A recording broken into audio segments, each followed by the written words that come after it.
Hello दोस्तों, कैसे हैं आप। आज हम आ गए हैं पूरे नए टॉपिक के साथ, जो कि है बजट 2025 में क्या होने वाला है। बजट 2025 में होंगे 5 धमाकेदार ऐलान। मिडिल क्लास फैमिली को क्या क्या फायदे मिलेंगे, बने रहिएगा आप वीडियो में लास्ट तक। जी हाँ दोस्तों, बहुत सारे चेंजेस आने वाले हैं इस बजट में, जिसमें भारत सरकार द्वारा हर साल पेश किया जाने वाला यूनियन बजट देश की अर्थव्यवस्था का रैंडम होता है। 2025 का बजट भी इसका अपवाद नहीं है। इसके बारे में बजट में मिडिल क्लास को राहत देने पर विशेष ध्यान दिया गया है। दोस्तों, अगर आप इस वीडियो में पहली बार है तो सब्सक्राइब किए बिना मत जाना, और पसंद आए तो लाइक कर देना। वित्त मंत्री निर्मला सीतारमण ने कहा है कि यह बजट देश की आर्थिक स्थिति को मजबूत करने और आम आदमी की जरूरतों को पूरा करने के लिए तैयार किया गया है।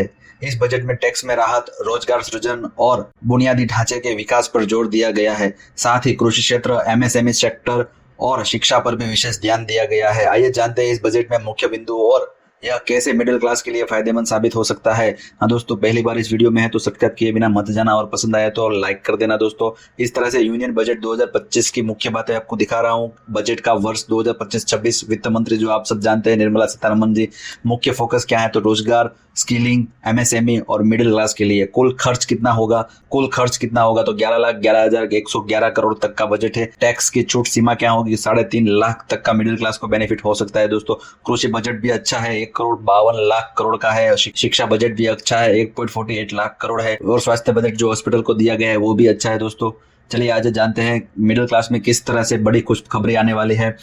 तो इस बजट में डिजिटल क्लास को टैक्स में बड़ी राहत दी गई है। नए टैक्स को स्लैब के तहत अब 3.5 लाख तक की इनकम पर कोई टैक्स नहीं लगेगा। यह पहले के 3 लाख की सीमा में 50,000 ज्यादा है। इसके अलावा नए टैक्स स्लैब में इस प्रकार से 3.5 लाख से 7 लाख तक के 5% टैक्स है, 7 लाख से 10 लाख तक की इनकम के लिए 10% टैक्स है, और 10 लाख से 12 लाख की इनकम के लिए 15% टैक्स है, और 12 लाख से 15 लाख की इनकम लिए 20% टैक्स है, और 15 लाख के ऊपर की जिसकी इनकम है उसको 30% टैक्स भरना पड़ेगा। इन नए टैक्स स्ट्रक्चर में मिडिल क्लास को सीधा फायदा होगा। उनके पास ज्यादा डिस्पोजेबल इनकम नहीं होगी, जिससे वे अपने जरूरतों को बेहतर तरीके से पूरा कर सकेंगे।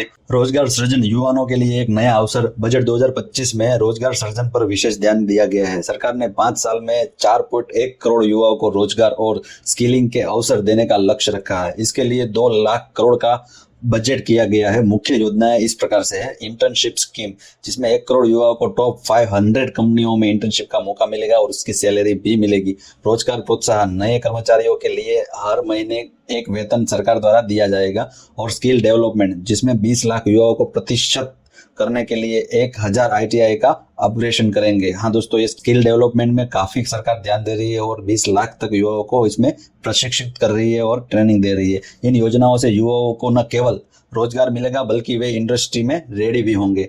इसके अलावा बिजनेसमैन के लिए भी अच्छे न्यूज है। एमएसएमई सेक्टर के लिए बूस्टर डोज दिया गया है। Micro small and medium enterprise के सेक्टर में भारतीय अर्थव्यवस्था की रीढ़ है।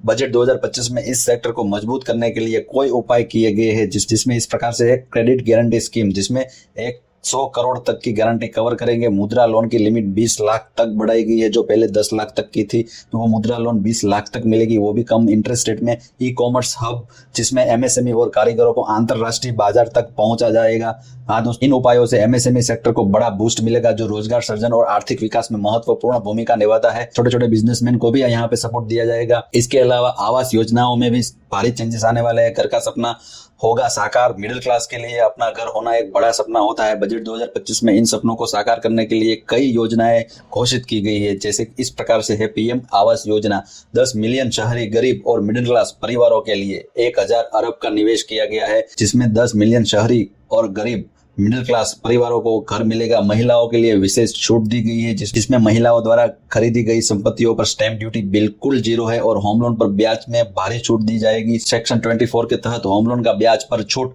सीमा बढ़ाने की उम्मीद की जा रही है। दोस्तों, इन योजनाओं से मिडिल क्लास के लिए घर का सपना बहुत आसान तरीके से साकार हो जाएगा। इसके अलावा शिक्षा और स्वास्थ्य की बात करते हैं दोस्तों, तो बेहतर भविष्य की नींव रखी जाएगी, जिसमें बजट 2025 में शिक्षा और स्वास्थ्य पर विशेष ध्यान दिया गया है। शिक्षा बजट 1.48 लाख करोड़ का होने जा रहा है। शिक्षा में लोन भी अवेलेबल है, जिसमें 10 लाख तक के लोन पर सरकार की गारंटी है, पर सरकार खुद गारंटी लेगी, दूसरी कोई गारंटी की जरूरत नहीं पड़ेगी। स्वास्थ्य बजट भी अच्छा दिया गया है, और हेल्थ इंश्योरेंस में भी अच्छे से अच्छा बेनिफिट मिलेगा इनकम टैक्स रिटर्न में, जिसमें सेक्शन 80D के तहत डिडक्शन लिमिट बढ़ाने की संभावना की गई है। इन उपायों से मिडिल क्लास को बेहतर शिक्षा और स्वास्थ्य की सुविधाएं पक्का मिलेगी। दोस्तों, इसके अलावा कृषि क्षेत्र में भी बहुत चेंजेस आ सकते हैं, जिसमें किसानों की आय बढ़ाने पर जोर है, जिसमें किसानों की इनकम बढ़ेगी, इस पर जोर दिया गया है बजट 2025 में। बजट 2025 में कृषि क्षेत्र को मजबूत करने के लिए इस तरह से उपाय किए गए हैं, जिसमें कृषि का बजट 1.52 लाख करोड़ का है और नई फसल किस्में में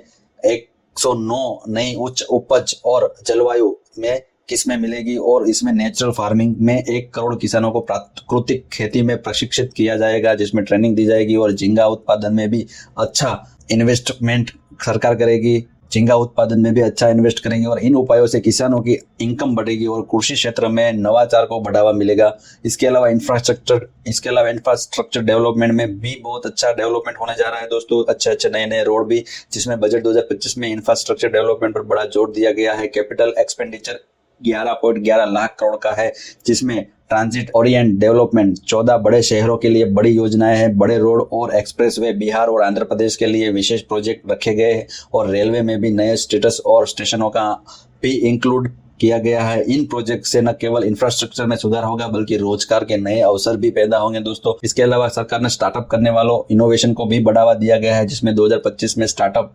इकोनॉमिस्ट में मजबूत करने के लिए कई उपाय किए गए हैं, जिसमें एंजल टैक्स सभी श्रेणियों के निवेशकों के लिए समाप्त कर दिए गए हैं। कैपिटल गेन टैक्स छोटे निवेशकों के लिए छूट सीमा बढ़ा दी गई है, कैपिटल गेन में भी अच्छी राहत मिलेगी और स्टार्टअप फंडिंग में भी सरकार फंड देगी और उसमें भी सपोर्ट करेगी। इन सब उपायों से स्टार्टअप इकोनॉमिस्ट को भी बड़ा बूस्ट मिलने की संभावना है और नए इनोवेशन का बढ़ाव भी मिलेगा। सभी पॉइंट को देखते हुए हमें लगता है कि आने वाले 2025 के बजट में 2025 की घोषणा और विभिन्न स्रोत से प्राप्त की गई जानकारी पर आधारित है। हालांकि वास्तविक बजट में कुछ बदलाव हो सकते हैं। इन योजनाओं का कार्यान्वयन और प्रभाव समय के साथ स्पष्ट होगा। हमारे दर्शकों को भी यही है कि एक बार हमारे लिसनर को यह सलाह दी जाती है कि वे किसी भी फाइनेंशियल निर्णय लेने से पहले अच्छे से अच्छे स्रोत से चेक करें, उसके बाद ही कोई डिसीजन ले। ठीक है दोस्तों, अगर ये वीडियो अच्छा लगा हो तो लाइक कर देना और पहली बार इस चैनल पे हो तो सब्सक्राइब किए बिना मत जाना। मिलते हैं नए वीडियो में नए टॉपिक के साथ।